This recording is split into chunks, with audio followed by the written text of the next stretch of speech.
The government is corrupt, but you don't need me to tell you that. With gas prices on the rise and groceries starting to skyrocket, Americans are feeling the pain now more than ever. And I think that's why we are starting to see such a large group of people, potentially up to 10 million protesters across the country in what is being called the No Kings protest.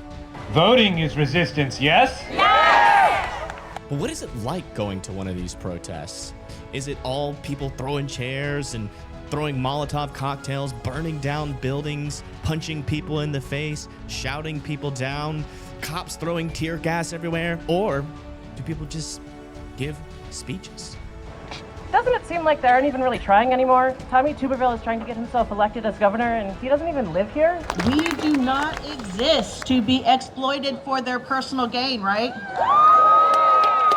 So that's why me and my friend Josh went out to this protest over here in Huntsville, Alabama, and went out and actually went to this protest, listened to the speeches, and we even went around and gave some interviews to a couple of interesting people. All right, hello. My name is Evan Freiberger. What's your name? Julian. Nice to meet you. And we're just going around seeing, what like the main reason why you're out here protesting today. Well, as you know, peaceful protest is one of the few peaceful things you can do to fight against the fascism. So obviously I'm going to do it as someone in a democracy. This is speaking out is my greatest power. Oh, that's awesome. Awesome. Cool. Yeah, and I totally agree. I really do feel like speaking out and making your voice heard is a good thing. So what about this current government do you see as fascist? So I'm not super educated, unfortunately, on the definition of fascism. I've only taken a few government classes in my life, but from what I do know, fascism is a government that does things only in its own interest, not the people's. So, as you know, Trump has passed a lot of laws, has started wars without any congressional approval or approval from the people, and he has also stated multiple times that he would go beyond the second term, which is for a third term, which, as we know, is unconstitutional. He has enacted several unconstitutional laws, such as, trying to take away birthright citizenship. That's what he's trying to do right now, actually. I don't know if you've read up on that. So. Yeah. So basically, it's like the opposite of democracy. The opposite of democracy. Not listening to the people and just doing whatever the heck they think is right without listening to Congress or any of the voters. Yep. Yeah. Well, thank you so much. You here at this protest.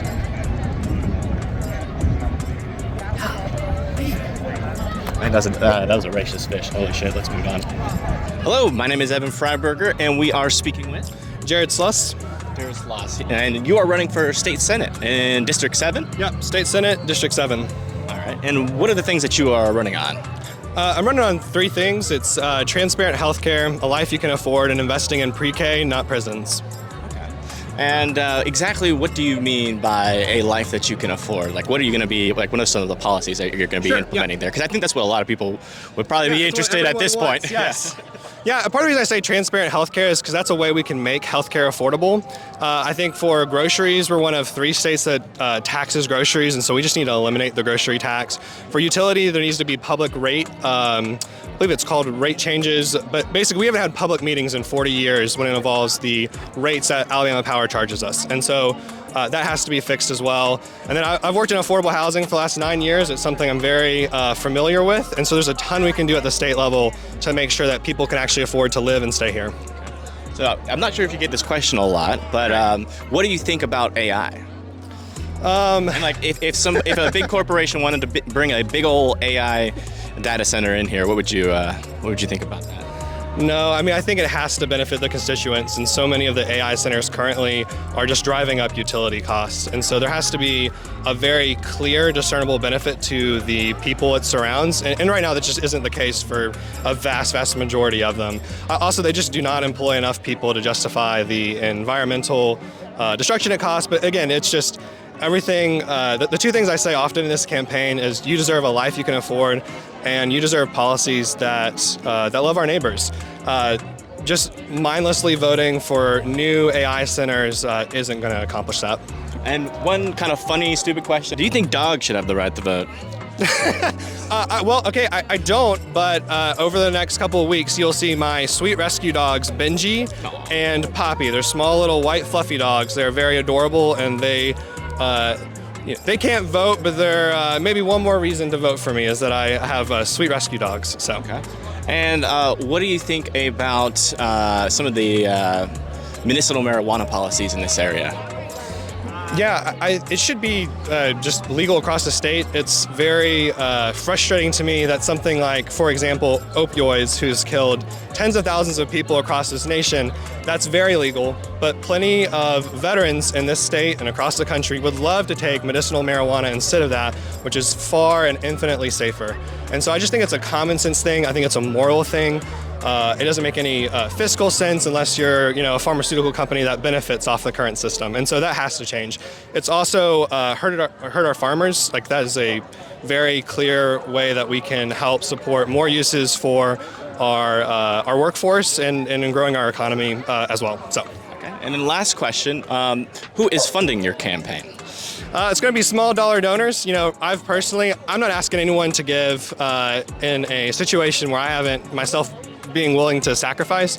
I've given over $2,000 to my own campaign, and I'm just starting to fundraise. And so over the next couple of weeks and months, I'll be posting videos, I'll be calling people, and so it'll be smaller dollar donors like you watching and anyone else who hears about this campaign. So no oil company billionaires or anything like that? No PAC money. I won't be taking money from any sort of health insurance company. I won't be taking it from plenty of other large corporations who are not looking to make people's lives more affordable. Okay. Feel free to plug whatever you want. Well, you deserve a life you can afford. You deserve policies that love our neighbors. My name is Jared Sluss. I'm running to implement that at the state level in Montgomery, and would love and appreciate your support, your time, and your money. Thank you. State Senate, District 7. Thank you. All right. Yeah, we'll edit that in there so you can. Sure, appreciate it. But we're not going to edit anything else.